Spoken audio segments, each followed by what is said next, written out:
Have you ever noticed that creative medicine is a bad thing today? When you think about creativity in medicine or creative medicine, it might bring to mind ideas of a prosecution referencing shady healing practices. However, this is a major stigma that creativity doesn't belong in medicine. But how could it when medicine is a scientific discipline? In this video, we take a look at an article published by the World Economic Forum called Why Creativity in Science Matters and 3 Ways to Achieve It, originally published July 25th, 2023. This article considers how to inject creativity and is written by 2 authors, one of whom has an engineering background and one of whom is a surgeon. Let's take a look at the challenges we face and how to peel away preconceived notions that creativity doesn't belong in medicine or that it in some way relates to quackery. If you'd like to learn more about the vision and mission of Zazari Project, be sure to check out zazariproject.com. Here's the World Economic Forum article, and it starts with 3 objectives. First, the authors say that creativity effectively glues science and human organizations together. And these are big human organizations like society, industry, and governments. It puts science and these human organizations on a similar playing field that engage each other. Science is an idea, a belief system, a body of knowledge that has no inherent physical nature itself. So really it's not science to engage people, where actually it's the people that are utilizing science. We often put science in a superior role over living systems, which tends to backfire. The following 2 bullets indicate that they gather together 10 experts from completely different fields to talk about the future of global science leadership and then distill 3 ways to enable it in the scientific disciplines. The next paragraph begins with creativity is critical to the future of work. I guess we're not getting rid of work. But it's interesting, when you think of a future of medicine, creativity is almost entirely linked to technology. We imagine robots delivering care and using technology to get really refined personal information about a patient that somehow guides treatment recommendations. In any case, science and technology will be critical in finding solutions to global scale challenges, such as infectious diseases and climate change. Ironically, infectious disease is the only area of medicine that we actually have a theory for. It's called germ theory, and it's about 160 years old now. Of all the areas where we are really lacking, chronic disease is a much bigger problem, I think, even when we consider emerging infectious diseases. The authors state that science and creativity are often seen as distinct, rather than 2 sides of the same coin. Well, I would say if you're thinking of them as 2 sides of the same coin, you're still thinking of them as distinct. It's one coin. Science should be creative, and creativity should be scientific, but today we can't even think of them that way. They're just 2 separate. Though this is a pervasive false dichotomy, which I agree. I'd like to address this sentence: science has not always been framed in such narrow terms. I agree that science has gotten too narrow, and it has really limited the realm and scope of possibilities. Now we got to figure out how to broaden it in the spirit of creativity and scientific inquiry and not be worried about being called quacks. Why do we need creativity in science? In a world searching for certainty and reassurance. I'll pause there. Scientifically, there is no certainty. While we do have laws that create perceived boundaries of possibility, nothing is certain. Certainty is a subjective word. It's a feeling, it's an emotion. If you feel certain about something, it's a state of being that doesn't really have a scientific corollary. Today, science does not acknowledge subjective experiences being relevant at all, which I think is a major factor in understanding the universe altogether. In any case, scientists critically look at data and develop alternative explanations, and this is essential for originality and innovation.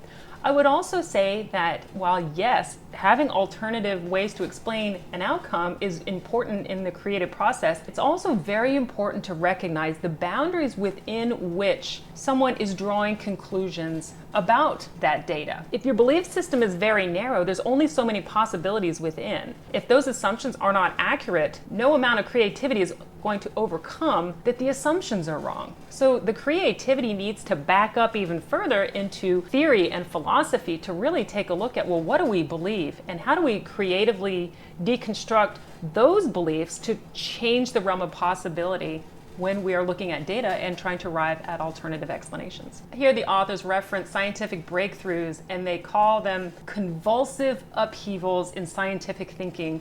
That's a great word choice, I love it. That's called a paradigm shift. We were just talking about the rules or assumptions of how people think about things. Paradigm shift is changing those rules. and it changes the playground of possibility within which to entertain ideas. When Copernicus put the sun at the center of the known universe and quantum physics came along, those weren't necessarily scientific breakthroughs initially. They were seen as quackery because they went outside the boundary of what was expected or accepted based on the principles at the time. In hindsight, we see that they are scientific because they opened and broadened the boundaries of scientific inquiry. Without that, all possibilities exist within the realm of normal science. If your normal science isn't good enough, neither will any solution that it produces. The authors proposed the idea of bringing people together in unconventional ways. And I would say, well, what's wrong with conventional ways? Getting in a room together and having a conversation over some coffee, and it doesn't have to be anything special. You can do it over the internet, you can do it over the phone, however you like. Multiple perspectives is what matters, not how those multiple perspectives come together. And this is ironic because when we think of science, science assumes a singular, unified, impersonal, and objective point of view, and yet we as people have these multiple perspectives that tend to bump up against science itself. So yes, perhaps saying, well, maybe there isn't a single unified impersonal perspective, and maybe it really is at the convergence of multiple perspectives. Here they state, no single person or group holds a monopoly on creativity. While I don't disagree there, I would say that a single person or group can suppress creativity. Creativity can be kind of scary, especially in medicine. Creativity often immediately goes into doing something. So you can have a creative idea that turns into some type of supplement or chemical that is sold as a pill, or advice or procedure, which may meet the criteria of creativity, but it's not necessarily ethical or safe. Because medicine doesn't have a field to just think about the problems, it falls into this trap of doing something right away, which does lead to quackery. Here the authors explore how they gathered together 10 people with very different backgrounds. There's a senior clinician, an editor-in-chief, futurist, an engineer, and they distilled 3 ways to achieve and nurture creativity in science and scientists. Given that that's what I'm trying to do with the Cesare project, I was curious to see what they have to say about this. Number 1, provide opportunities for scientists or doctors to interact with experts outside their field. While I don't disagree, it is essential to address that paradigm problem, the assumptions problem. If you take 10 scientists from a particular field or 10 doctors and put them in a room with a bunch of people who think differently, that's not necessarily going to change their mind or help anybody really step outside of their own beliefs. There's a major cultural barrier there in lots of respects, not the least of which is how someone has been trained or the scientific assumptions that they have adopted as shaping their worldview. Medicine also has a bad habit of looking at other fields and then transplanting ideas onto medicine and trying to apply it to health, and it just doesn't really work that well. Number 2, create the conditions for creative thinking as well as for routine scientific work. So that again keeps the dichotomy. This includes creating basically a space for playful conversation without an obvious or predetermined goal. I don't know about that last part. I would say that having a particular goal is useful. So for example, going in and saying, well, today's objective is to think differently about heart disease. Just going in and saying, well, we need to think differently about disease could be too broad. When we think about heart disease, we see it as a process of increasing inflammation and fatty plaques inside the artery walls. And then one day it can rupture like a big zit and basically block off the artery and cause a heart attack. How do you really think differently about that process? It's really difficult. The way to start is to step back and say, well, what do we think about this process? A, we think it's a process. B, we think it's a process that can be intervened upon. And 3, we think risk factors have something to do with it. And so that's where you would start in the creative space of breaking that down and thinking differently. Well, what if it wasn't a process? What would that mean? What if risk factors didn't have the role we thought they had? What would that mean? And that's where you can get out of medical jargon and really start engaging people who are in other disciplines. The 3rd recommendation is develop ways to communicate the inherent